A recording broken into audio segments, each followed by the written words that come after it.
My name is Josh Blum. I am a senior at the College of William and Mary, and I am the scenic designer for the Spring 2014 production of Clybourne Park, directed by Francis Tanglo Aguas. Clybourne Park is a play about changes in American society.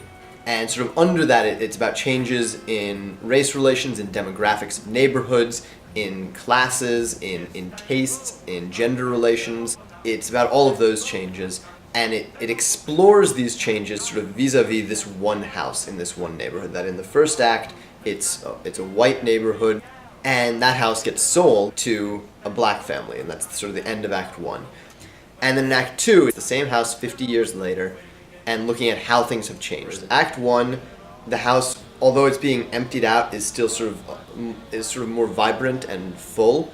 And in Act 2, the house has been abandoned, so we're going to try and create this more abandoned, derelict, dingy look. I think the biggest challenge gets into the change between the acts again. That, you know, given an infinite budget and infinite resources and the ability to tear down the space and put in a new one, there's so much potential of what could be done with the scene change. But at the same time, we've got 15 minutes of intermission in which all of that change needs to happen. And so figuring out what could be done in that time and what would look good and what would look rushed and what might be even too much.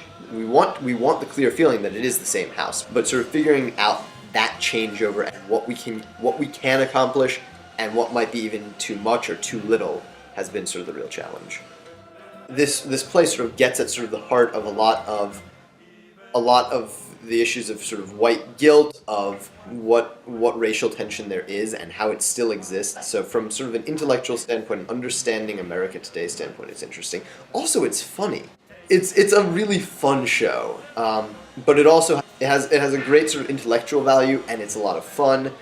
I would think that everyone should come see it. It's a great way to sort of have a enlightening, hilarious experience.